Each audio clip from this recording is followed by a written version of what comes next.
Parece que já começou a gravação, né? Muito bem, pessoal. Boa noite a todas e todos. Sejam bem-vindos a essa nossa primeira aula aberta que nós fazemos na disciplina de Economia Brasileira e Análise Setorial. É uma inovação que nós estamos fazendo esse ano, né? Eu e o professor Pedro estamos fazendo. Essa disciplina, nós já trabalhamos com ela já faz 10 anos. São alunos alunos de administração, né? Basicamente, alunos do segundo ano de administração, às vezes terceiro, às vezes quarto semestre. Nós somos professores da Faculdade de Economia, mas trabalhamos essencialmente com os alunos da administração. As nossas disciplinas são divididas em 3 módulos durante o semestre. O primeiro módulo é de introdução à microeconomia, onde nós trabalhamos demanda e oferta, elasticidade, tipos de mercado, né? E o conceito de elasticidade. Depois nós trabalhamos 6 semanas, depois nós trabalhamos com introdução à macroeconomia, e aí trabalhamos PIB, políticas públicas, né? E essa disciplina de economia, ela coroa, basicamente, o nosso entendimento sobre a importância da economia dentro da administração. Eu e o professor Pedro, a gente sempre trabalha com métodos diferentes, já trabalhamos com PBL, já trabalhamos com Pre-Instruction, já trabalhamos com vários. E esse ano a gente quis trabalhar com a questão de uma leitura de um livro, né? E para justamente fazer com que os alunos consigam ler um livro durante uma disciplina, possam também trabalhar, né, com essa ideia de entender um pouco mais, né, os assuntos, né? E aí, no começo do ano, eu tive a grata satisfação, naquela semana do CEA, de fazer uma videoconferência com o professor Paulo Gala. Até então, só conhecia o professor Paulo Gala pelo seu blog, né? E no seu blog pude adquirir o seu livro, Brasil, uma economia que não aprende. Comecei a adquirir o livro, comecei a ler, gostei muito. Falei, professor Pedro, nós temos que fazer um trabalho com esse livro, porque eu acho que coroa toda a preocupação nossa, né? O professor Pedro também, muito entusiasta, já vamos trabalhar, legal, vamos pegar. E assim nós fizemos nessas 5 semanas anteriores, nós estamos indo para as últimas semanas de aula, e assim nós fizemos. E aí, gente, né, vocês que estão aí me ouvindo, né, eu fui petulante de convidar o professor Paulo Gala para essa aula livre, essa aula apresentação, que vai fechar a nossa disciplina. E ele prontamente, no mesmo dia, digamos aí que poucos minutos depois, respondeu que era só uma questão de agenda, e eu fiquei muito feliz, porque eu estudo economia há 40 anos, né? Desde 1980, e eu já cansei de ler poetas mortos, né? Já cansei de ler autores que já morreram, né?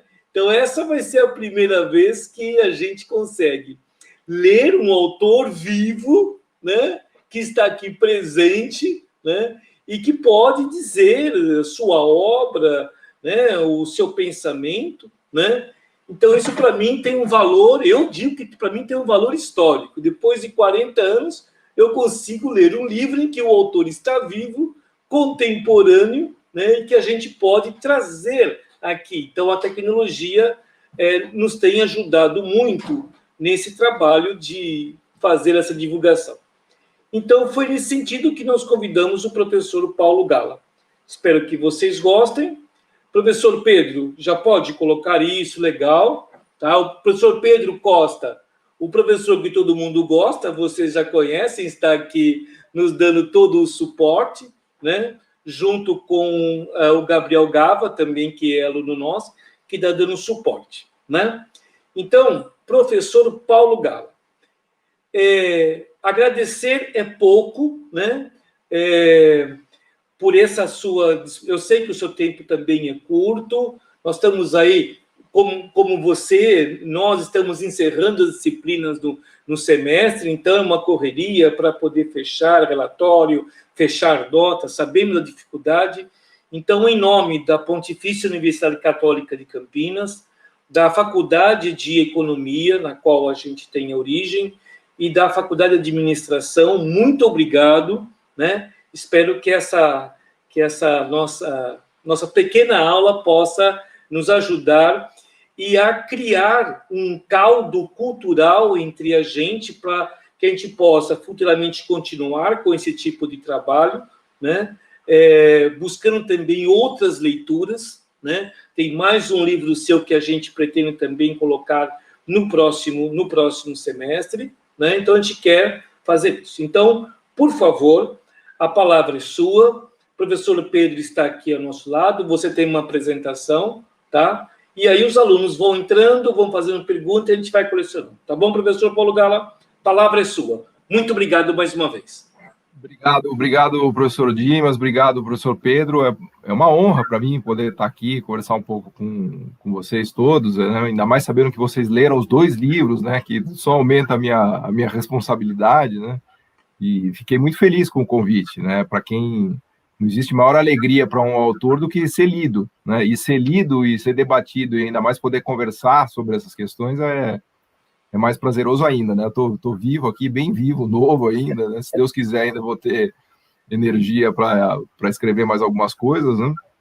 De modo que é um prazer enorme, né? Então, essa conversa que a gente vai fazer aqui é o meu alimento do dia a dia, né? Eu vivo disso, de escrever, de debater, de conversar e de pensar, e principalmente pensar o Brasil, né? Que é o que mais nos preocupa, né? E o que, pelo menos para mim, é o que mais me move, né? Então, realmente é uma oportunidade muito legal. E adorei a ideia de vocês fazerem uma aula aberta, né? Em que as pessoas, todo mundo pode ter acesso, a gente pode discutir, fazer perguntas e fazer análise, e inclusive para quem não, imagino que para quem não seja parte também das disciplinas possa assistir, estejam assistindo. Então, eu vou fazer uma apresentação breve das ideias dos 2 livros, né, não mais do que, sei lá, 15, 20 minutos, para a gente ter mais tempo para discutir, para conversar, para fazer perguntas, respostas e debater um pouco na medida do possível, né? Eu queria mostrar 1 ou 2 slides só, mas antes disso, dizer que essa apresentação que eu vou fazer aqui, o que eu vou falar, está baseado em 2 livros que eu escrevi. Um que é o Complexidade Econômica,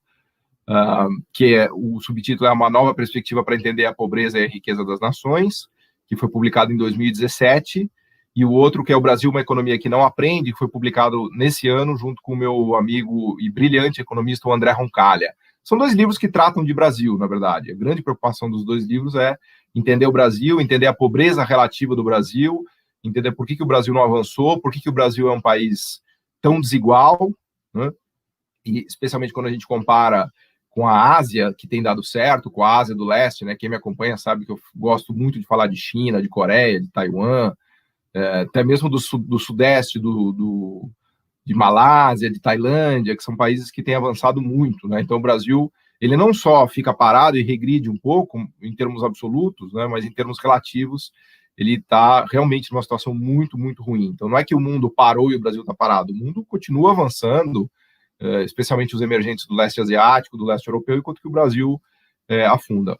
Outra questão interessante também, que o professor Dimas levantou, que é legal, é que esse tema do desenvolvimento econômico do Brasil, da desigualdade, da pobreza e de economia brasileira, ele envolve o conhecimento de todas as áreas de economia. Então, para vocês que estão estudando micro, macro, organização industrial, desenvolvimento econômico, crescimento, econometria, métodos quantitativos, é bem interessante, porque eu estudo economia há 25 anos, né? Entrei na FEA USP em 1994, E ao longo do tempo você vai, obviamente, amadurecendo, porque você estuda tanta economia que aquilo vai ficando impregnado na sua cabeça, né?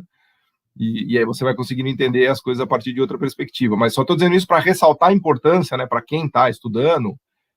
Não menosprezem, né? Aproveitem cada momento que vocês têm para estudar os conceitos de micro, de macro, de organização industrial, né, de que a gente chama de microeconomia 2, pelo menos na minha época era micro 2, de crescimento, de desenvolvimento, tudo assim. Quanto mais vocês puderem absorver as ferramentas de economia, absorvam, porque elas são muito úteis, né? Eu costumo dizer que as ferramentas de economia são um óculos especial que os economistas têm para melhor entender e melhor enxergar a realidade, né? Então, muitos instrumentos, às vezes você aprende e fala, isso aqui eu acho que é meio inútil, não vou usar e tal. Não, acreditem, vocês vão usar tudo. Quanto mais você aprender, melhor, né?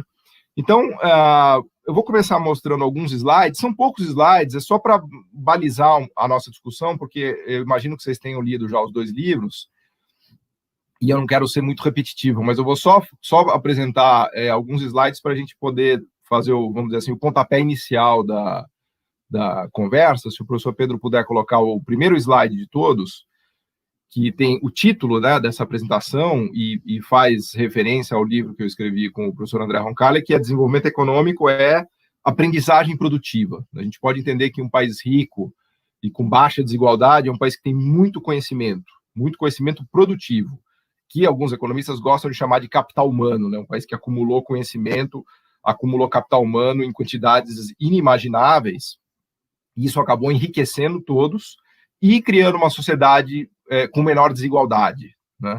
Essa é a maneira mais, vamos dizer assim, fácil e simples que eu encontrei até hoje para descrever o que é um país rico, né? Então, o título do nosso segundo livro, que é Brasil, uma economia que não aprende, faz menção justamente a isso, né? O Brasil não é rico porque ele não aprendeu, ele não conseguiu fazer os produtos, os bens e serviços mais sofisticados do mundo, e isso é algo que eu vou tratar com alguma calma agora. Não é um aprendizado de escola, né, de matemática, de física, de química, de ler, escrever e tal. É muito mais do que isso. É um sistema produtivo capaz de produzir coisas sofisticadas, né, capaz de produzir um satélite, um semicondutor, químicos avançados, fármacos, medicamentos, maquinarias sofisticadas, máquinas que usam mecânica de precisão, e por aí vai. Então, quando a gente olha esse gráfico aqui, dá para ver isso claramente. A gente tem no eixo X uma medida de sofisticação produtiva ou de sofisticação tecnológica, que se deu o nome de complexidade econômica, que apesar de ter um nome que assusta, é algo muito simples, né? A complexidade econômica é capacidade de fazer coisas sofisticadas.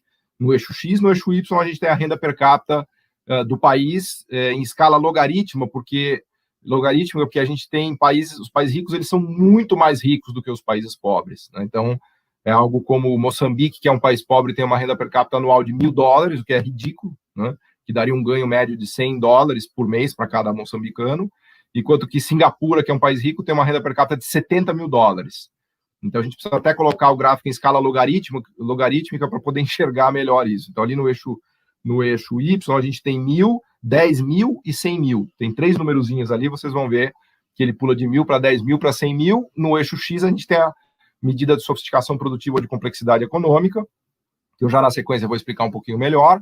Para quem leu lá no livro, eu acho que está mais ou menos claro, porque é um conceito relativamente simples, e aliás, é uma grande sacada de econofísicos, né, que são físicos que começaram a usar esses métodos para estudar economia e trouxeram novidades fantásticas para a gente. Cada país ali é uma bolinha, dividido pelos continentes, então a gente tem os vermelhos, que são a Ásia. Reparem que tem vários tipos de Ásia. Tem a Ásia pobre, tem a Ásia rica, que é a Ásia do leste, tem a Ásia rica em petróleo.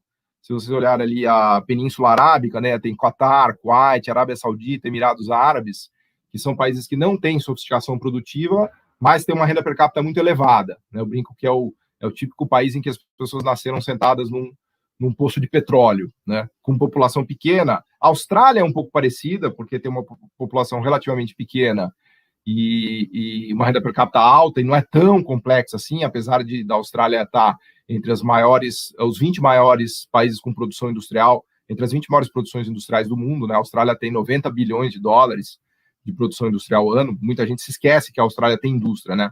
A produção industrial per capita da Austrália é $3 mil, é quase o triplo da brasileira per capita. A gente tem os países nesse gráfico amarelos, que são os mais pobres do mundo, os africanos, e os mais ricos que estão na Europa, que são as bolinhas roxa, aquilo, né? E as azuis são Estados Unidos e Canadá, estão escondidos ali, e nós outros de América Central, né, Latina, e as Américas em geral, que não a América do Norte, em verde. Né? Então tem o Chile bem no meio, o Brasil está escondido ali no meio, e Venezuela, enfim, dá para ver que a gente está mais ou menos ali no meio do caminho. Então, a boa notícia é que o Brasil avançou, obviamente que o Brasil não é um país pobre, pobres são os africanos, que têm uma renda per capita abaixo de $5.000, mas o Brasil está muito longe de ser um país rico ou desenvolvido, que são aqueles com renda per capita acima de $20, $25.000. O Brasil hoje tem uma renda per capita de $10, $12.000 por ano, já foi maior, já foi para 14 mil, agora caiu para 10, 12, que é bastante ruim. Então, a gente pode entender o enriquecimento de um país ou o desenvolvimento econômico, que traz melhora de qualidade de vida, salários mais elevados, redução de desigualdade, como um caminhar nesta sofisticação produtiva. Então, conforme os países vão galgando, né, posições no sistema produtivo mundial ou no comércio mundial a partir de posições mais sofisticadas, e eu já vou falar mais em detalhes sobre isso, o país vai enriquecendo. Então, a gente pode entender o enriquecimento do país como uma transformação estrutural, uma transformação produtiva que tira o país da produção de coisas simples e simplistas, que são basicamente commodities agrícolas e commodities minerais, e coloca o país numa rota de industrialização. Inclusive, o título do nosso livro, a epígrafe, é a definição da palavra indústria. Indústria, em português, castiço original, significa destreza, habilidade, né? Meu avô dizia, aquele que tem indústria é aquele que sabe fazer muitas coisas, que é um cara habilidoso e tal. Então, a gente pode aplicar também essa ideia para a indústria. Um país que tem um sistema industrial potente, poderoso, é um país que sabe fazer muitas coisas. Mas a própria indústria tem um processo de sofisticação dentro dela mesma. Não é qualquer indústria.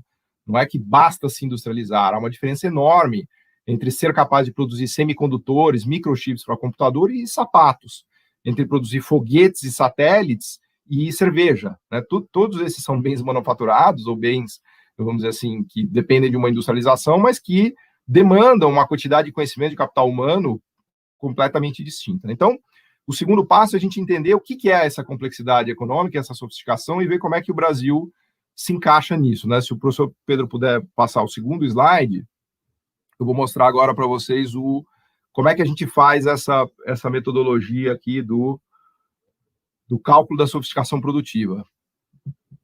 Não sei se vocês estão me acompanhando aqui. Tem que passar aqui, né? Peraí, ó. Tá com vocês.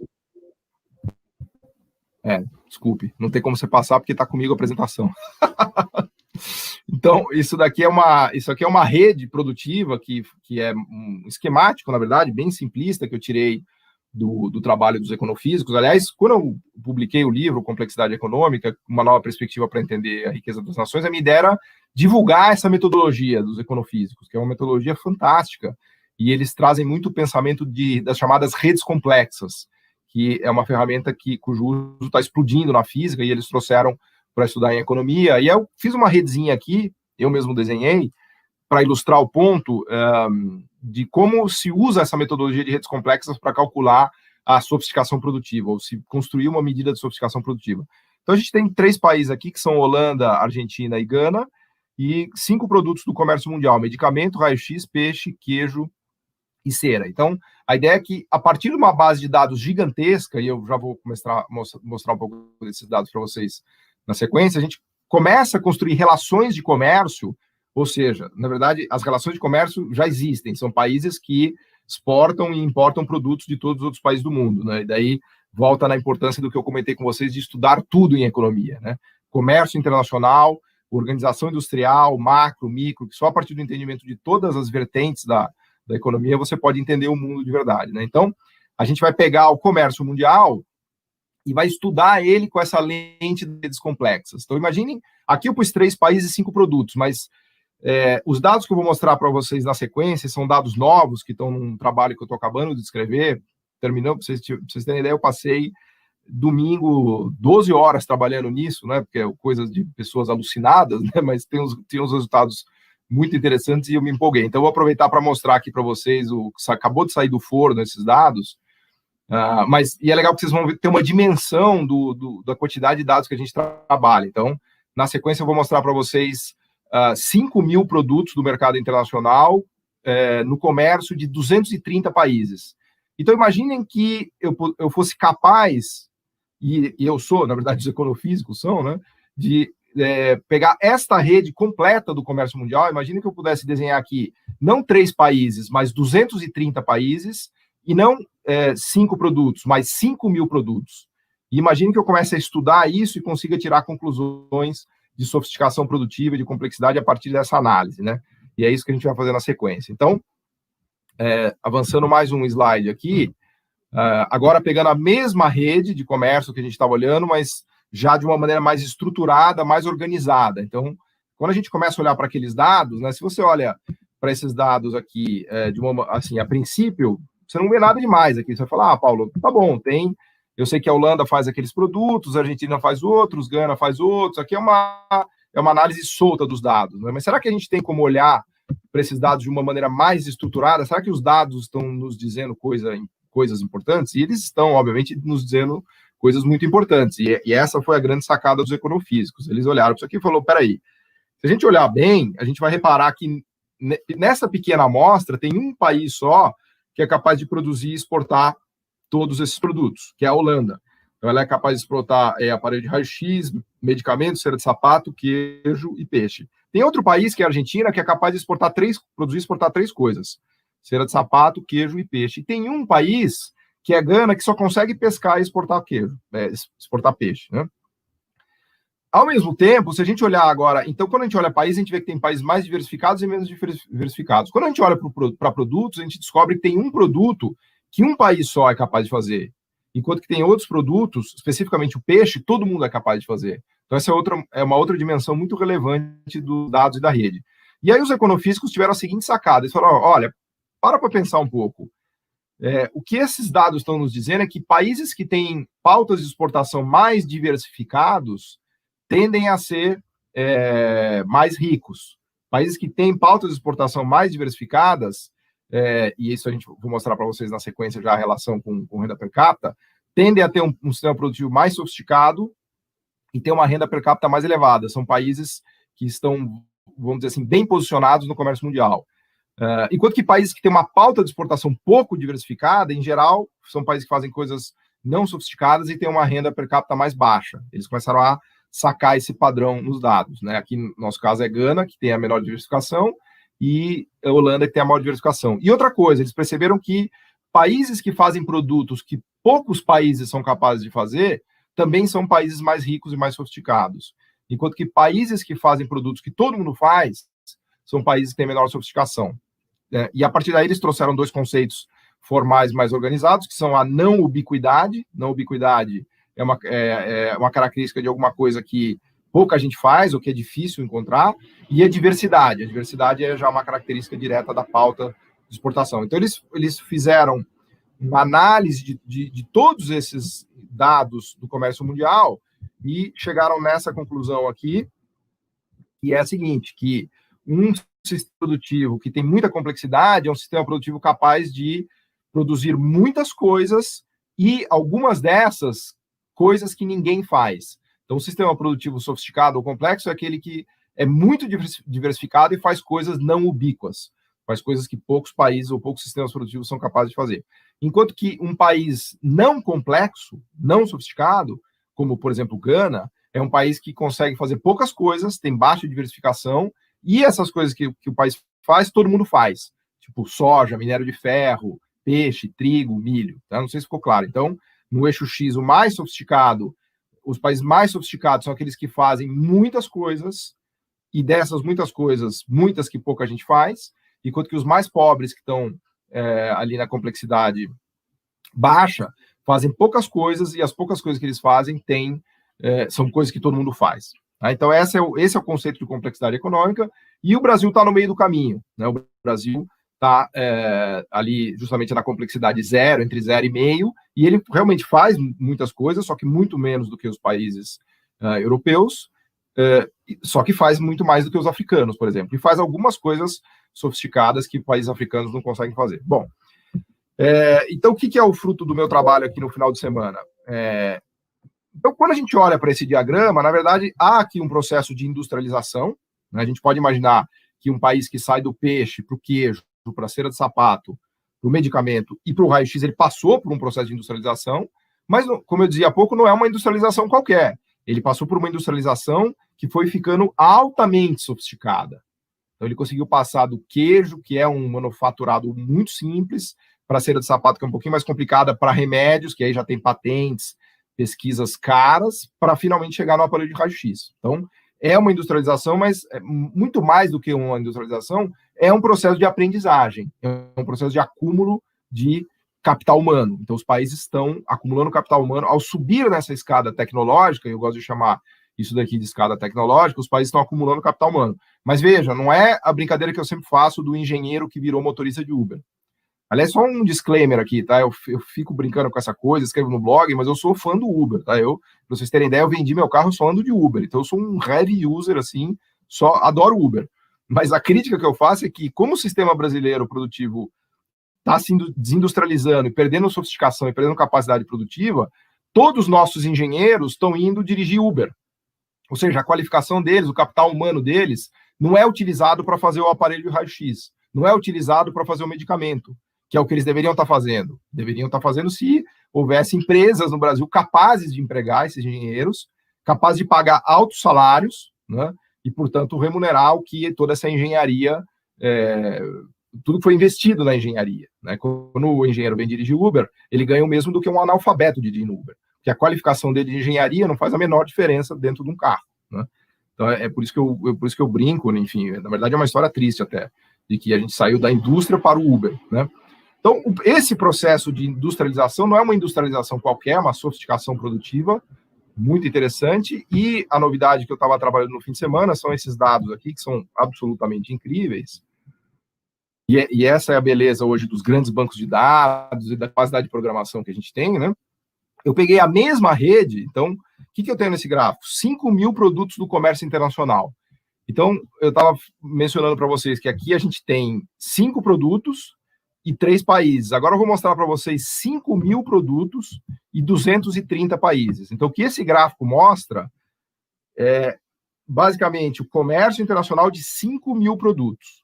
Cada pontinho desse é um produto do comércio mundial. Tá? Então, aí tem aparelho de raio-x, tem o peixe, tem o medicamento, tem o sapato, tem o minério de ferro, tem o trigo, milho, café, tudo que está no comércio mundial. A gente pegou uma amostra do que se chama do sistema de rubrica do HS, né, que é o sistema de harmônico fizeram acho que em 1997, 98, sei lá. A gente pegou de 6 dígitos, que tem 5.000 produtos, ou seja, é uma rubrica que dá o desdobramento do nome do produto no comércio mundial até 6 dígitos. Eu acho que tem o mais detalhado ainda, que é de 8 dígitos, né? Você pode agregar ou desagregar, né? Tem um HS 2 dígitos, 4 dígitos, 6 dígitos e 8 dígitos. Então, eu tive a felicidade de me juntar com um físico que me ajudou a fazer toda essa programação e a manipulação dessas bases de dados e tal, que, assim, o que ele fez no domingo, eu demoraria, acho que 2 meses para fazer, tudo programando em R, até para reforçar também a importância aqui para quem está cursando e aprendendo, para olhar essas linguagens de programação, Python, R, fundamental dominar tudo isso no ano da graça de 2020. Mas vejam esse gráfico que maravilhoso que ele é. Então, a gente tem no eixo Y a complexidade do produto e no eixo X a renda per capita média ponderada dos países que produzem e exportam aquele produto. Então, vamos ver se a gente entende o que é isso. Quando a gente faz a análise da complexidade do país, por exemplo, aqui a Holanda é muito complexa, a Argentina é um pouco menos complexa e Gana é nada complexa, ao mesmo tempo a gente pode fazer uma análise da complexidade do produto. Então, o aparelho de raio-x é um produto muito complexo. Por quê? Porque pouca gente sabe fazer e quem faz é muito diversificado. Enquanto que peixe é um produto de baixíssima complexidade. Por quê? Porque muita gente faz peixe, né? E quem faz peixe faz pouca coisa. Por isso que ele é um produto ubíquo, né? Então, a gente pode classificar os países, né, por complexidade econômica e os produtos por complexidade econômica. Então, aqui a gente tem 5 produtos, o aparelho de raio-x seria o mais complexo, o medicamento e o deceno, depois cera de sapato, depois queijo, depois peixe. Então, neste outro gráfico, a gente pega 4.000 produtos, lembrando, cada bolinha... Pessoal, vejam o trabalho desgraçado que é fazer um gráfico desse. Cada bolinha é um produto. Então, sei lá, vamos pegar esse cara aqui. Vamos pegar esse cara aqui, não sei o que é, mas vamos dizer que é satélite, tá? Então, satélite, se fosse satélite, seria um dos produtos mais complexos do mundo. Como é que eu sei? Porque no eixo Y eu tenho a complexidade do produto. Os produtos menos complexos do mundo estão lá embaixo, tem uma complexidade de menos 2,5, e os mais complexos estão lá em cima, tem uma complexidade de mais 2,5. E a gente vai pegando cada produto do comércio internacional e aí a gente pondera a renda per capita de todos os países que são capazes de produzir e exportar aquele produto. Por exemplo, satélites. Putz, quem consegue fazer satélite no mundo provavelmente é Estados Unidos, talvez Alemanha, talvez Japão, talvez China. Legal, então talvez no mercado de satélites a gente tenha 4 países no mundo que são capazes de fazer. São países que têm uma pauta de exportação muito diversificada. Então, satélites são produtos de alta complexidade. Vamos dizer que o satélite está aqui. E o segundo passo para construir o eixo X, que o nome está horrível, que a gente está com a variável aqui do R, a gente não pôs o nome certo, mas o segundo passo é calcular a renda per capita média ponderada dos 4 países que produzem e exportam satélites. Então, aqui no caso, a gente pegaria a renda per capita dos Estados Unidos, $50 mil, da Alemanha, $45 mil, do Japão, $40 mil, e da China, $15 mil. Então, a gente soma tudo isso daí, pondera pela participação desses países no mercado mundial de satélites, e chegamos à conclusão de que o produto satélite do comércio mundial tem uma complexidade muito alta, tem um indicador dele aqui que a gente faz a conta, e a renda per capita associada à produção de satélites é de mais de $60 mil. Eu não sei se ficou claro o raciocínio. A ideia é que cada ponto desse gráfico, que eu gosto de chamar de escada tecnológica, cada ponto desse gráfico mostra se determinado produto do comércio internacional é um produto de rico, entre aspas, ou um produto de pobre, né? Quando a gente mergulha nos dados, e agora eu vou mostrar para vocês uma comparação entre Brasil e Alemanha, e aí já vou concluir, o que a gente vê é que os países pobres se concentram na produção, especialmente de commodities, minerais e agro, que estão aqui embaixo, ou seja, são produtos de baixa complexidade e que tem uma renda per capita média associada baixa, enquanto que os países ricos subiram essa escala tecnológica e estão produzindo coisas aqui mais para cima, que são produtos ligados a uma alta renda per capita, né, e a uma alta complexidade. Então, não sei se ficou claro, para construir essa base de dados, a gente usou 230 países, a gente usou 5 mil produtos do comércio mundial durante 10 anos. Então, no fundo, vejam a capacidade de programação e processamento que você tem que ter. A gente fez uma conta aqui de cada ponto desse, ele depende de uma média de 230 países, da participação de cada um desses países num mercado que tem 5 mil produtos, ou seja, a gente olha cada produto numa média de 10 anos. É isso que gera um gráfico desse. E aí, dando um outro passo já para concluir, para a gente passar para as perguntas e respostas e para o debate, eu mostraria o gráfico do Brasil. Como é que o Brasil fica nessa história e a Alemanha? E a gente tem esse gráfico bonitinho aqui, que saiu do forno ontem à noite, em que a gente fez a seguinte divisão. Então, nos eixos X e Y tem a mesma coisa, no eixo Y a complexidade dos produtos, plotado tem todos os produtos do comércio mundial, e no eixo X a renda per capita média de cada produto. Qual é a diferença? Os produtos em azul são aqueles produtos que a Alemanha é capaz de produzir e exportar. E os produtos em vermelho são aqueles produtos que o Brasil é capaz de produzir e exportar. Então, quando você bate o olho nesse gráfico, fica muito claro por que o Brasil é pobre ou relativamente pobre e por que a Alemanha é rica.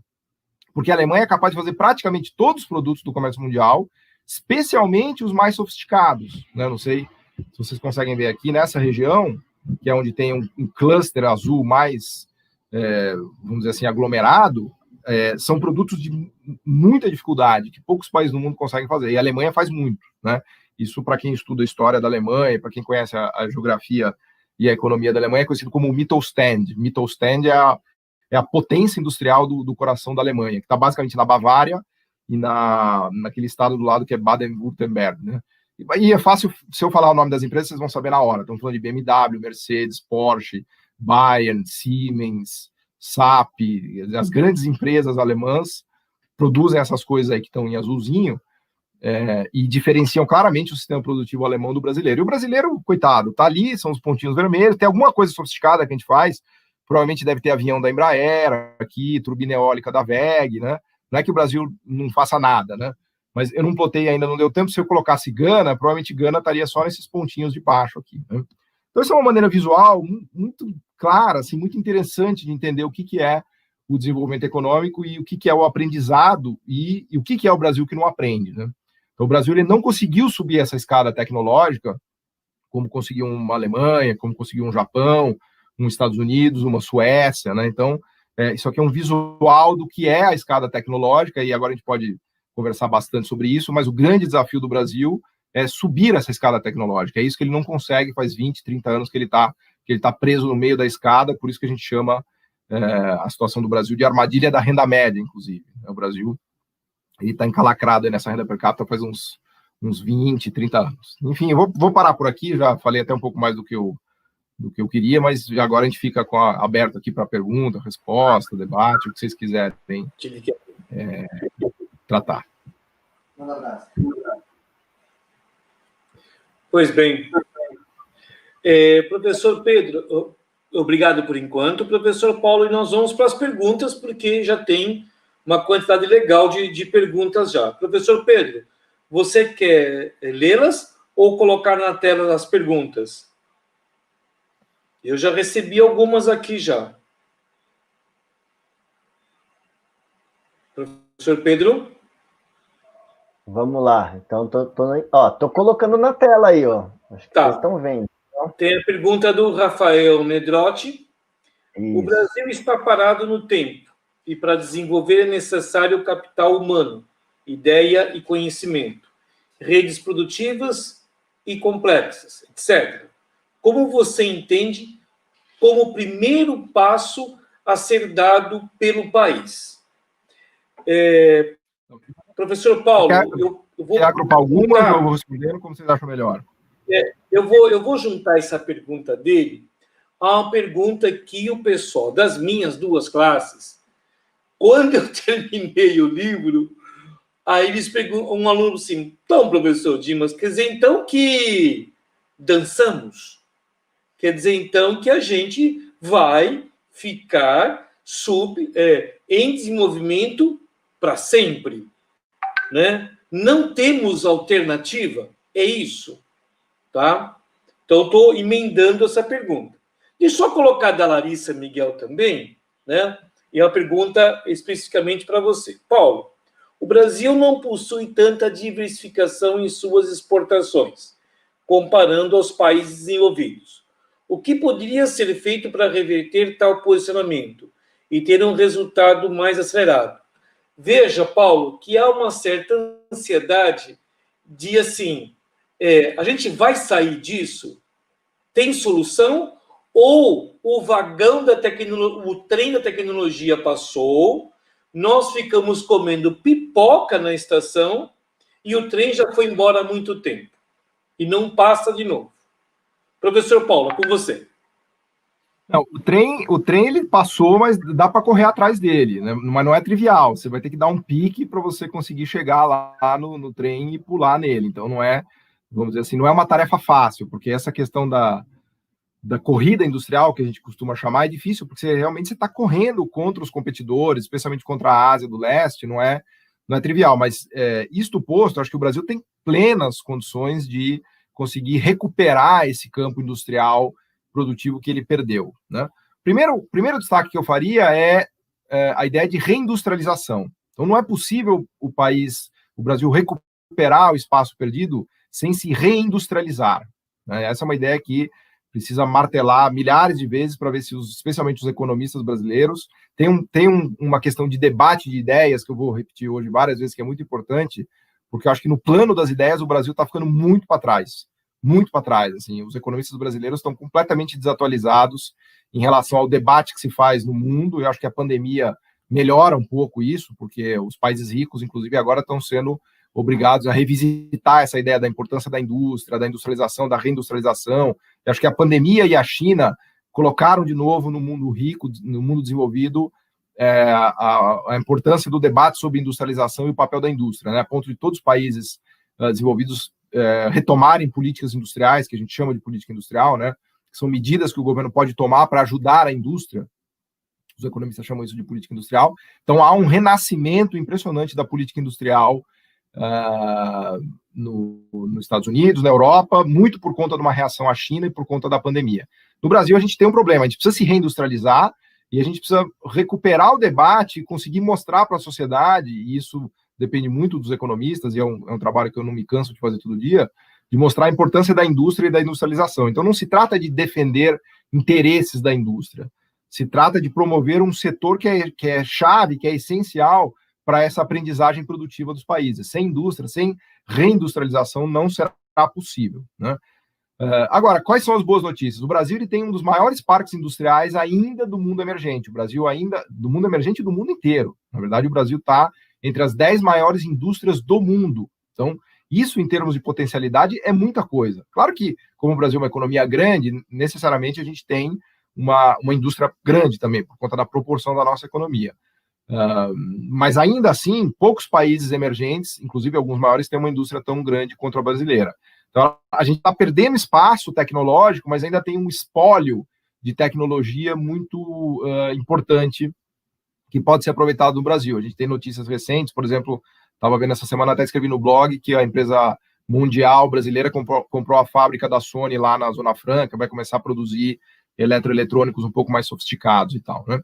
Então, o caminho para a gente, vamos dizer assim, conseguir correr atrás desse trem é um caminho de reindustrialização que depende de muita competência do nosso setor privado, que está meio caindo pelas tabelas, e de muita articulação do governo. O governo tem um papel essencial nisso, é o que eu falo todo dia no blog. Não há desenvolvimento econômico sem uma articulação virtuosa entre Estado e mercado, sem que o governo ajude as empresas e as empresas invistam para que o país tenha um sistema produtivo mais sofisticado, né? E em duas dimensões o governo deve ajudar. Primeiro, na questão macroeconômica, e aí a importância de se estudar macroeconomia. Então, o governo tem que trabalhar para ter uma situação de juros baixos, de câmbio mais competitivo, na medida do possível, uma situação de contas públicas arrumada. Claro que pandemia é um caso extremado, né? Mas a administração macroeconômica, especialmente no que diz respeito a câmbio e juros, é muito importante. E desenho de políticas de articulação do setor privado, né? Vamos dizer assim, de fomento à tecnologia, fomento à sofisticação, fomento a subsídios à inovação, coisas desse tipo. O Brasil tem notícias incríveis. A gente fez um parque eólico no Nordeste, que tem 10% já da energia do país, com aerogeradores produzidos lá no Sul, em Santa Catarina, pela WEG.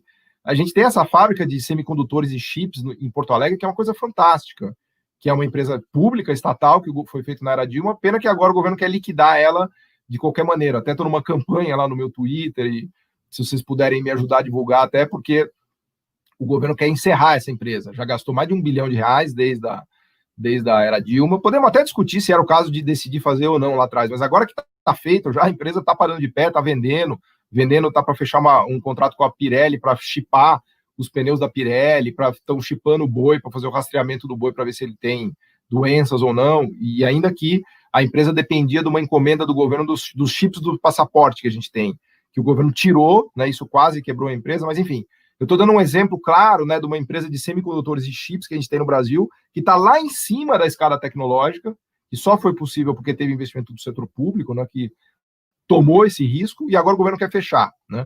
Enquanto isso, sai hoje uma notícia que os países europeus estão se articulando, todos os governos, para injetar mais de 140 bilhões de dólares na indústria de semicondutores e chips, microchips na Europa, porque eles estão preocupadíssimos com o espaço que eles estão perdendo para a China e para a Ásia. Então, para dizer o seguinte, a gente precisa se reindustrializar, precisa ter clareza que o único caminho é a reindustrialização, e o governo precisa ter clareza do papel dele, de fomento tecnológico, de articulação, de investimento em infraestrutura, de administração macroeconômica adequada.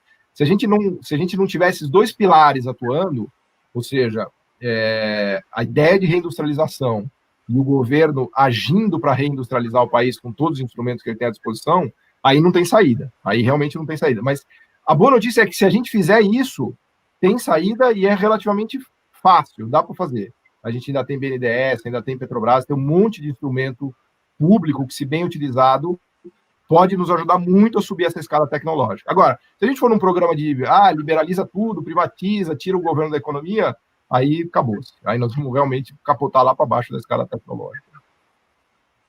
Professor Paulo, aqui duas perguntas também, continuando.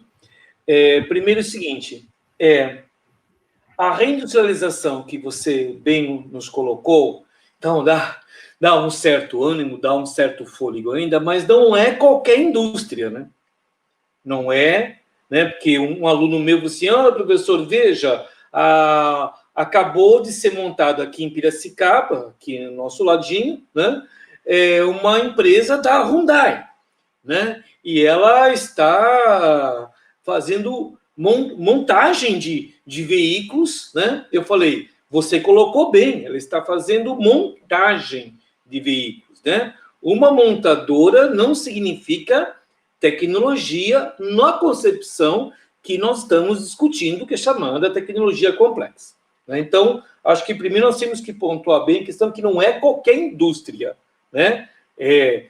Você colocou bem nesse último gráfico, que é surpreendente, né? Que é o produto complexo, né? Não o produto simples. E quer não queira, um veículo é como se fosse um Lego. Você monta, né? Como no México falam das maquiladoras, aqui nós chamamos de montadoras. Então, não é isso.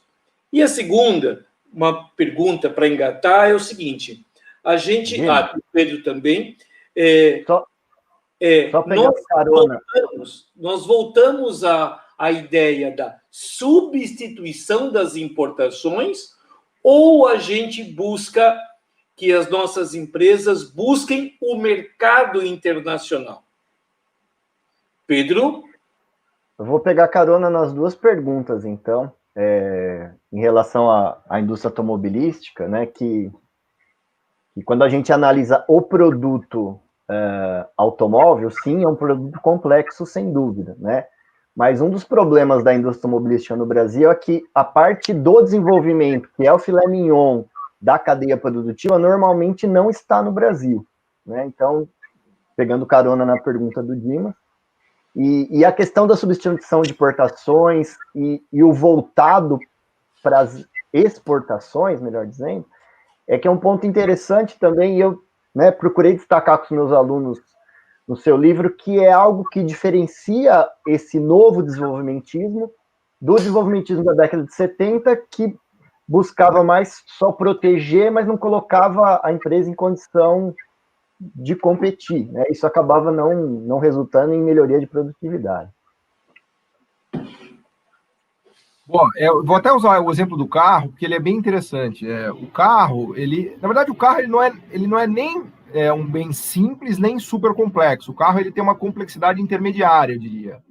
Ocorre que dentro do carro tem coisas muito complexas, né? Por exemplo, o motor é bastante complexo, né? Poucos países do mundo conseguem fazer os bons motores, né? Então tem componentes ali, especialmente agora com a parte eletrônica do carro, etc. e tal, que tem componentes que são muito complexos, que são aquelas bolinhas lá em cima da escada tecnológica. Então, vejam, quando eu coloco os 5.000 produtos, ali tem o carro e tem os componentes do carro também, porque há comércio de carro, né, quando um país exporta um carro para outro país, mas também há o comércio do motor, do pneu, enfim, do chassi, então está tudo computado ali. O problema é que as multinacionais, elas deixam o core tecnológico, o filé mignon, lá na matriz. Então, aqueles produtos que estão em cima da nossa escada tecnológica, a produção deles não é transferida para o Brasil e para os países emergentes. Porque é o exemplo que eu costumo dar do leão come carne. A multinacional nunca vai fazer uma transferência tecnológica de verdade para um concorrente ou para uma empresa, até mesmo para uma subsidiária de um país emergente. O que a multinacional vai fazer é exportar o motor que é montado aqui pela Hyundai em Piracicaba e vendido. Então, é ruim ter multinacional? Não, é bom. Você tirar pessoas o cara ia trabalhar na padaria, ele foi trabalhar na fábrica da Hyundai, deu uma melhorada, tem mais produtividade, vai ter um salário um pouco melhor. Agora, a inteligência da Hyundai, o coração tecnológico da Hyundai, está num lugar chamado Ulsan, na Coreia do Sul. E lá ficará, né? O coração pensante, a cabeça, né? Coração pensante não dá, né? Mas a cabeça pensante, o coração da empresa está na Coreia do Sul e não sairá de lá, né? Por isso que o Brasil precisa se preocupar em desenvolver os seus próprios sistemas nacionais de inovação. Esse é o termo que a gente usa, Sistema Nacional de Inovação. Por exemplo, a Embraer em São José é um belo Sistema Nacional de Inovação que a gente tem. A gente fez o KC-390, que é um cargueiro de guerra fantástico, com muita engenharia pensada no Brasil, desenhada no Brasil, né? Claro, existe o grande risco da Boeing comprar e levar tudo embora, né? Então, esse conceito que vocês estão destacando, e que eu falo muito nos 2 livros, é chave, entender que a gente precisa do core tecnológico local. Nada mais, nada menos que todos os países do mundo fazem, a Alemanha faz, Estados Unidos, Japão. Senão a gente vira uma maquila. E pior, a gente vira uma maquila que é pior do que a mexicana, porque é uma maquila voltada para o mercado interno. E aí eu já engato na questão da substituição de importações. Porque o México, pelo menos, ele tem a dignidade de maquilar e exportar para os Estados Unidos. Então ele pega as telas planas da Ásia, dá uma montada lá em Tijuana, põe na caixa de papelão e tal, e vende no mercado americano. Aqui não.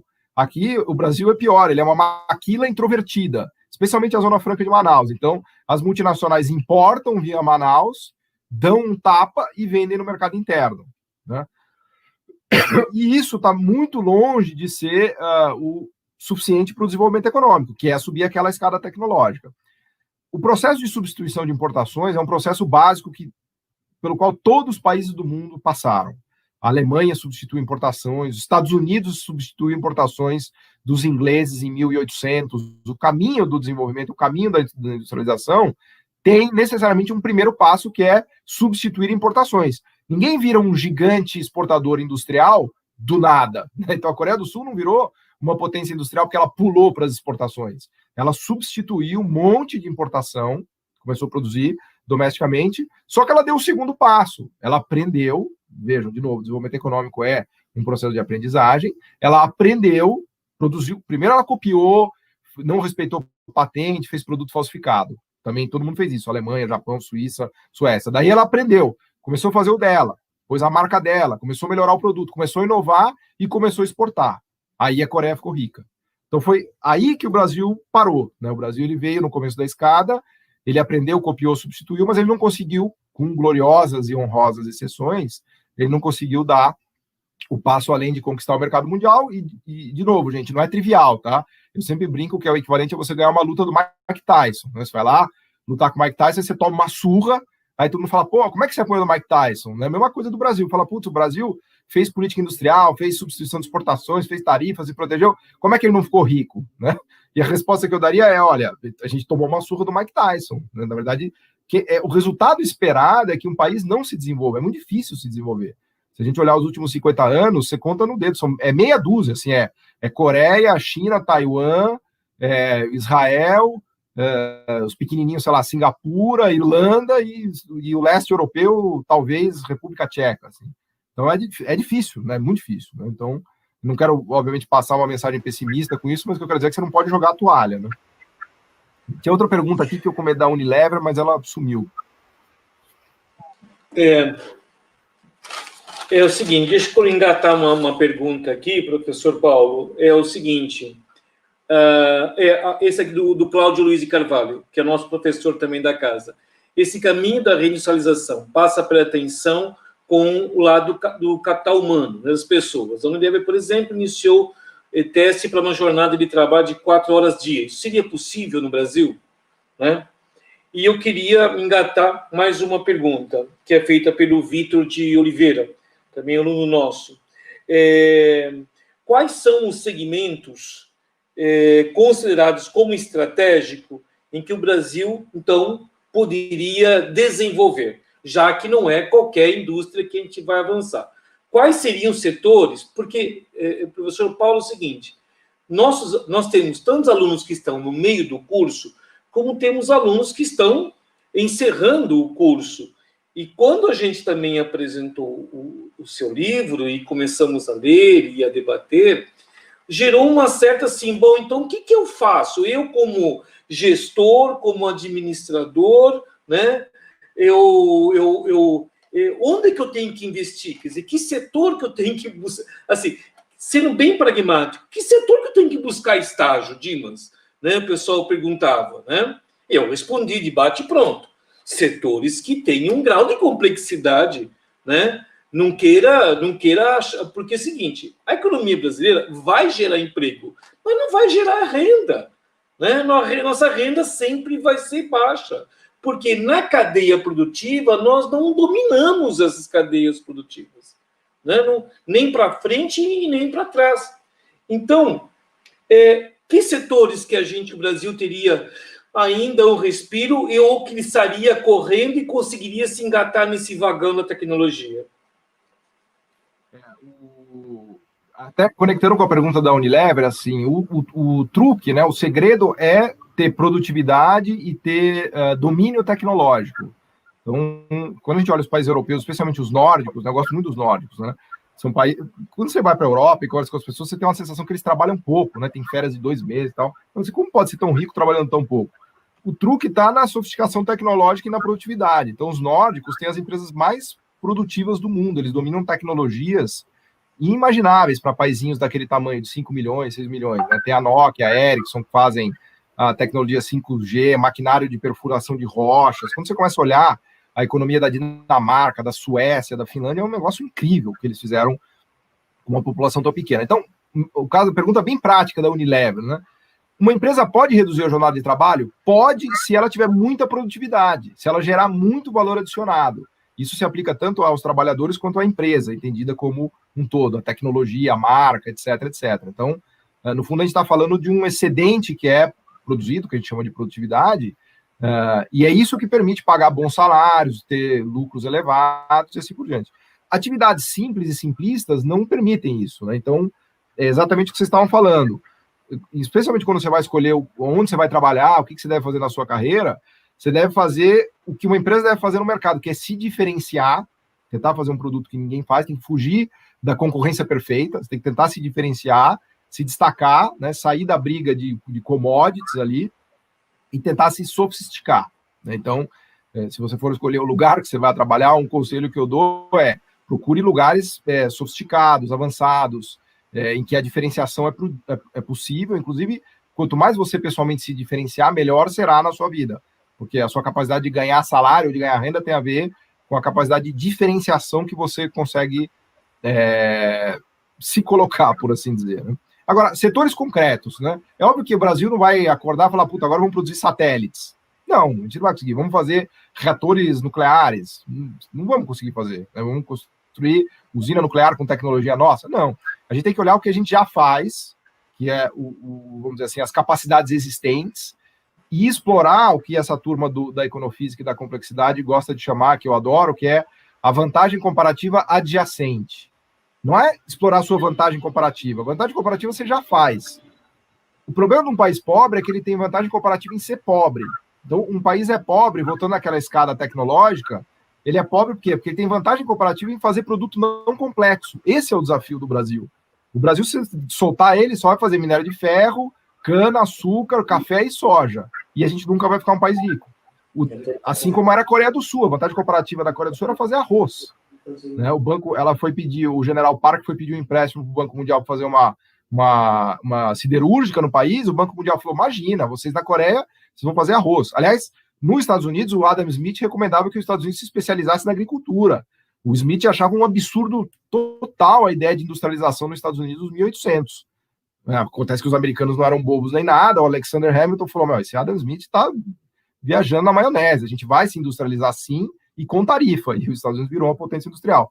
O Coreia do Sul, mesma coisa. O General Park mandou uma banana para o Banco Mundial, pegou a grana do japonês e fizeram a estatal POSCO, que está hoje entre as 5 maiores siderúrgicas do mundo, mas que nasceu graças ao movimento do General Park nos anos 70, criando uma estatal. Ou seja, eles lutaram contra as vantagens comparativas, eles não se conformaram. Não há nenhuma garantia, evidente, que não é que você vai falar assim, eu vou lutar contra a minha vantagem comparativa e vou fazer satélite. Não, muito provavelmente você vai quebrar a cara. Por isso que a ideia de vantagem comparativa adjacente faz sentido, porque ela é algo próximo da sua vantagem comparativa, né? E no Brasil a gente tem algumas que são mais ou menos evidentes. A agroindústria é a mais óbvia delas, e acho que Piracicaba é um belo exemplo disso, né? Só que a gente tem algumas empresas, tem a Jacto, tem umas empresas legais, mas muito aquém do que deveria ser. Pensa em Chicago. Para mim, Chicago é o melhor exemplo de um meio-oeste, de uma agricultura que produz um centro industrializado e rico. Chicago, no final do século XIX, já era uma das cidades mais industriais do mundo toda ela catapultada pela agricultura do meio oeste americano. Se pegar a McCormick, por exemplo, que é uma super empresa de engenharia, de mecânica, ela surgiu lá em Chicago, né? Então, um lugar óbvio que a gente teria no Brasil é a industrialização do agro, no sentido amplo. Por exemplo, esse chip para chipar o boi, eu acho uma coisa fantástica. A gente está conseguindo fazer no Brasil produzir chips para chipar o nosso boi para ganhar competitividade no mercado mundial, né? O problema é que as multinacionais estão de olho, né? As multinacionais elas acabam virando um bloqueio, um obstáculo para o desenvolvimento tecnológico local. Toda semana eu vejo uma multinacional que comprou alguém em Piracicaba, que era uma empresa promissora de agroindústria, né? Então o cara teve uma ideia, uma sacada, fez um equipamento, uma máquina, vai lá tudo. Aí a multinacional compra e leva embora tudo, né? Então, mas assim, para concluir, a agroindústria é um eixo, petróleo e gás é outro eixo óbvio, que a gente tem muita capacidade, todo o desenvolvimento do pré-sal, da engenharia, que apesar da Lava Jato ainda sobrou muita coisa, graças a Deus. A indústria de defesa, o Brasil tem avanços incríveis que a gente está fazendo. A gente tinha avançado no submarino, mas pega esse KC-390 que eu estava citando, que é um baita exemplo. A gente tem muito conhecimento de engenharia ligada à área de defesa, e não é para atacar, mas é para construir coisas. Por exemplo, agora o KC-390, na pandemia, ele está sendo importante para transportar equipamentos médicos para a Amazônia, para as áreas remotas do Brasil, né? Um cargueiro de guerra que a Embraer fez. Então vamos lá, agronegócio, indústria de defesa, petróleo e gás, a parte de saúde, a gente tem o SUS, que é o SUS, a área de saúde representa quase 700 bi, quase 10% do PIB brasileiro. A gente tem o Fiocruz, então a gente tem uma vamos dizer assim, uma avenida aí para explorar, e agora a pandemia, inclusive, trouxe mais possibilidades, né? Eu destacaria pelo menos esses 4 como eixos de vantagens comparativas adjacentes que a gente tem, então. Professor Paulo, nós já estamos há 62 minutos já conversando, né? Então a gente já pode, de acordo com as regras, né, das web lives, das web aulas, né, existe uma saturação. Mas eu queria que a gente encerrasse, né, antes dos agradecimentos, logicamente, com a questão da agricultura brasileira. Eu comecei as minhas aulas, né, antes de fazer uma introdução do seu livro, estampando aquilo que a Rede Globo todos os dias nos alimenta. Agro é pop, a agro é a indústria brasileira, a agro é a riqueza do país, a agro é isso, a agro é aquilo, tantos milhões, tantos bilhões e tal. E eu falei o seguinte, a agro não é nada disso. A agro no Brasil só tem 2 coisas importantes, terra e água, olhe lá. Vamos refletir sobre isso. Nossos alunos... Tem sol também, tem sol. E sol, e tem muito sol, é verdade. Então, nossos alunos realmente colocaram, olha, mas é isso que a gente escuta, e a gente vê a economia brasileira crescendo por causa da agricultura, né? Então, a gente poderia conduzir para o final sobre essa questão. Que a agricultura realmente nos daria essa ideia da indústria ou da economia complexa? A nossa agricultura, ela pode estar, né, configurada nessa questão complexa, né? Porque tem assim, né, pessoas estão perguntando aqui para mim, né? Quer dizer, e a agricultura brasileira, ela se enquadra aonde naqueles seus pontinhos, né? E depois o Pedro, você abre uma pergunta sobre ensino de economia, né? Mas deixa, Pedro, ele terminar a agricultura e você fecha com a questão do ensino e economia. Pedrão, por favor. Professor Paulo. O agro é pop, assim, a primeira resposta que eu costumo dar para isso é o seguinte: se a agricultura deixasse algum país rico, o Brasil deveria ser muito rico já, porque o Brasil ele já é o maior produtor de soja do mundo, a gente superou os Estados Unidos, a gente tem mais de 50% do mercado mundial de soja, o Brasil tem talvez do agro mais poderosos do planeta. O Brasil já é um sucesso em termos de agricultura. O problema é que o efeito que isso trouxe para a economia brasileira foi mínimo, foi muito pequeno. Aliás, tem até... Hoje mesmo eu vi um dado de um professor que levantou o crescimento da economia brasileira desde 2014 até hoje. O agronegócio, de 2014 até hoje, ele cresceu 16%. desculpa, não o agronegócio, o setor agropecuário, né? O setor agropecuário brasileiro hoje está no nível 16% maior do que o de 2014. O PIB brasileiro hoje está num nível de 9% menor do que o de 2014. Hoje, passados 6 anos, já contando com a pandemia, com o terceiro trimestre, o PIB brasileiro, como um todo, está 6% abaixo do nível de 2014, sendo que o agro está 14 acima, ou 15 acima.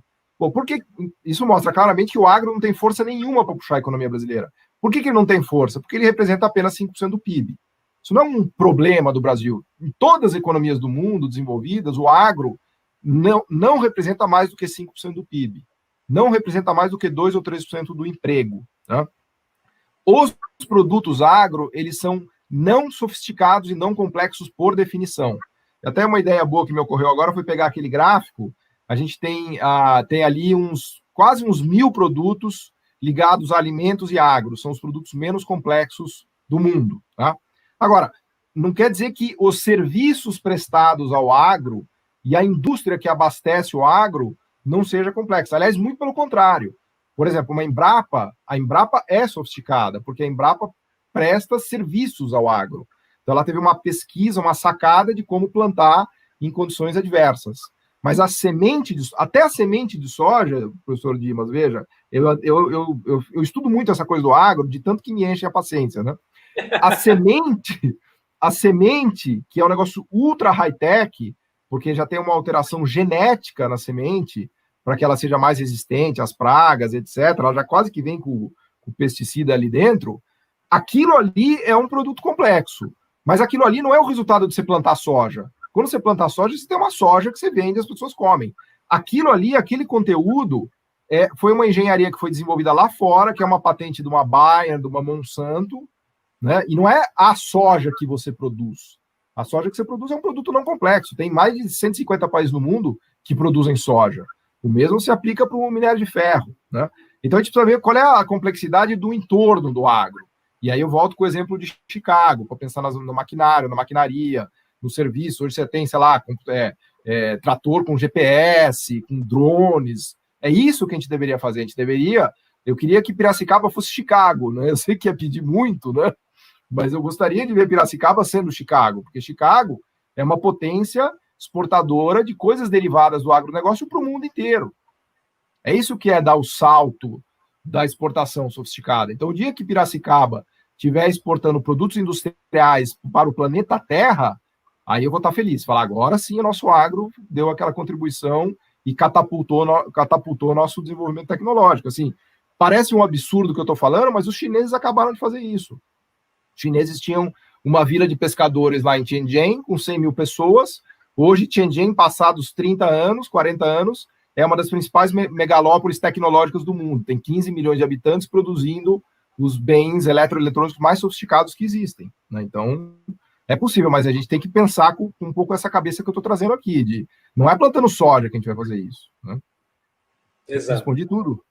Opa, sem dúvida. Pedro, você quer fazer a sua última pergunta, Pedro, por favor, para a gente ir dirigindo já, né? Eu gostaria. Tem que dar um aviso ainda. Tem que dar um aviso, Pedro, depois da sua pergunta. Tudo bem. A minha pergunta eu coloquei sobre ensino de economia, mas, na verdade, não é só sobre ensino. Acho que o ensino faz parte disso, que é essa excessiva predominância de uma visão econômica que simplesmente ignora algumas coisas que estão, né, e acho que com essa contribuição dos econofísicos, né, estão razoavelmente formalizadas, né? Quer dizer, se algo carecia de formalização, hoje não carece mais, né? E a gente, com o perdão da palavra, está numa mediocridade, né? Eu não sei, da onde vem essa mediocridade? Porque a gente liga a televisão, né? E nossos alunos, e aquela conversinha, né? Ah, porque o ajuste fiscal, porque, né, senão não conseguimos, porque temos que fazer as reformas, né? Tratando reforma como se fosse a reforma da pia, né? Como se a reforma fosse algo neutro, né? Enfim, esse discurso que o Estado não pode gastar, né? Que isso é uma irresponsabilidade.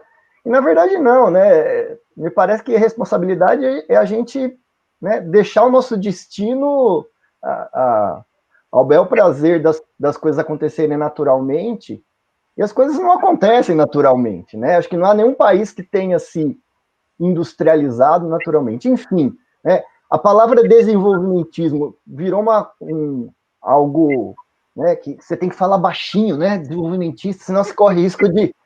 Né? Por que isso? Então, já foi pior, na verdade. Eu acho que já foi pior. Mas essa visão, ela não pode ficar só bastarda, né? O que falta para essa visão se apresentar como algo, olha, é mais uma visão, não é uma loucura, né? É ao contrário, né? Loucura é achar que as coisas vão dar certo fazendo sempre do mesmo jeito, sendo que até agora não deu, né? Enfim, a questão é essa. Eu acho que esse seu comentário, Pedro, assim, eu reagiria de duas maneiras. A primeira é dizendo que a pandemia é o momento em que o rei ficou nu, né, especialmente no Brasil. A gente teve um déficit de R$1 trilhão. Foi o maior déficit da história brasileira, o déficit primário de R$1 trilhão. O governo, de repente, ainda bem que ele fez isso, ele achou R$500 bilhões para pagar para as pessoas no auxílio de emergência. Né? O Brasil provavelmente vai ser um dos países emergentes que menos vai cair na pandemia por conta do auxílio de emergência, que vai ter uma queda do PIB de 5%. Isso se deve muito mais ao Congresso até do que ao Executivo, né? O Congresso que acabou, o governo fraco, o Congresso acabou capitaneando. Mas só para destacar que, veja, a gente criou o maior déficit da história do Brasil e ninguém morreu, né? Aliás, assim, graças a Deus que teve o auxílio de emergência. Então, esse é o primeiro ponto que eu destacaria. Não vamos entrar aqui na discussão fiscal, senão a gente ficaria mais uma hora, mas o mais importante que eu acho dessa pergunta que você fez sobre o ensino de economia, que mais me preocupa é a baixa qualidade do ensino de economia no Brasil, em termos de graduação e pós-graduação, no sentido de falta de pensamento crítico e falta de pluralidade. Isso é o que mais me preocupa, porque eu venho sentindo isso. A minha época, eu ainda fui um aluno feliz, porque assim, eu tive várias perspectivas. Eu tive professor marxista, desenvolvimentista, ortodoxo, neoclássico, liberal, zrafiano, ricardiano, o que vocês puderem imaginar, eu tive professor. Assim, eu fui um cara realmente muito brindado com isso, porque eu tive exposição a todas as formas de pensamento econômico, né? A muitas, né? E depois eu escolhi a minha por um motivo muito simples, porque eu não consigo entender o mundo de outra maneira. Né? Se eu falar assim, Paulo, você é um cara mais keynesiano, estruturalista, novo desenvolvimentista, eu falo, olha, a única maneira que eu consigo entender o mundo é assim, né? Já me ofereceram N perspectivas e nenhuma delas realmente me convenceu, mas tudo bem. Eu acho que cada um tem, obviamente, o direito de ser uma coisa de foro íntimo, né? Você vai entender o mundo da maneira que você conseguir entender o mundo. O problema é que quem está estudando economia, ele precisa ter acesso a todas essas perspectivas. Porque o que eu sinto é que a grande maioria das pessoas sequer sabe da existência de outras maneiras de pensar, de outras perspectivas, de outras visões. Então a pessoa não tem nem como ser crítica, porque para você ser uma pessoa crítica, você precisa ter uma perspectiva A, B e C, e aí você contrapõe elas, fala, vou criticar daqui, acolá, e não sei o quê. Agora, se tem um pensamento único, se tem uma visão maniqueísta, se sufoca a pluralidade, se sufoca o confronto de ideias, debate de ideias, aí você produz um negócio muito pobre, né? E, infelizmente, a nossa graduação de economia, com gloriosas exceções, né? Eu destacaria, sei lá, tem algumas faculdades ainda, a UFRJ, acho que a Unicamp, o pessoal em Minas Gerais, no CEDEPLAR, na UFMG, vocês aí, obviamente, me parece que tem uma cabeça bem plural e aberta, né? Mas tem outros lugares que virou um negócio, assim, quase religioso, né? Quase religioso. E aí complica, porque, veja, de novo, ninguém é obrigado a acreditar em nada. Eu acho que todo mundo tem que estudar o máximo possível, conhecer todas as perspectivas, e depois usa a que achar melhor para entender o mundo. Acho que, né, cada um é adulto para escolher a sua perspectiva. Agora, o que não pode é não ter uma insuficiência de oferta de perspectivas, porque daí a coisa desequilibra. Porque daí o aluno, o cara faz graduação, mestrado, doutorado, ele nunca ouviu falar em Keynes, ele acha que Keynes é um bicho papão que come criancinhas, assim, porra. Então, é complicado, né? Mas acho que foi legal você ter feito essa pergunta para levantar essa bola da importância pelo menos de uma preocupação de pluralidade e de crítica. Eu acho que não dá para você entender o mundo, entender a economia e para a sua vida como um todo até, se você não tiver uma perspectiva de crítica e de pluralidade. E crítica, inclusive, se aplica à autocrítica também, né? Então, essa perspectiva eu acho que é chave para você entender a economia, né? Ok, obrigado. Professor Paulo Gala, muito obrigado. Foi excelente. Tivemos um pico de 170 alunos participando, foi bem legal. né? Centenas de like, foi muito bom, né? Pessoal fazendo aqueles 3 Cs, né? Compartilhando, comentando, né? Então, foi muito bom, muito obrigado. Espero que essa seja a sua segunda vez, né? Já é a segunda vez com a gente, vamos fazer uma terceira em breve. Temos um segundo livro seu para a gente comentar. Eu acho que também tem essa discussão do Estado empreendedor, acho que a gente pode fazer algo específico, né? Então, pegar o seu segundo livro, trabalhar com o Estado empreendedor também, né? Mas agradeço muito, tá? E só para avisar o pessoal que na quarta-feira, dia 9, nesse mesmo horário e canal, nós vamos ter uma palestra com o professor Vinícius Ferrari sobre redes e patentes, né? Que faz todo o link com esse trabalho que o professor Paulo Gala nos abrilhantou. Tá certo? Professor Paulo Gala, muito obrigado. Professor Pedro, muito obrigado, né? Ao nosso Gabriel Gava também, que esteve aí ajudando a gente, muito obrigado, né? Uma boa noite a todos e, hashtag fique em casa, hashtag pandemia não acabou, tá? Professor Paulo, muito obrigado. Valeu. Obrigado. Foi um prazerzão. Obrigado. Contem comigo. Em nome da universidade, em nome da nossa faculdade, muito obrigado. Obrigado a todos. Prazer. Tchau, tchau.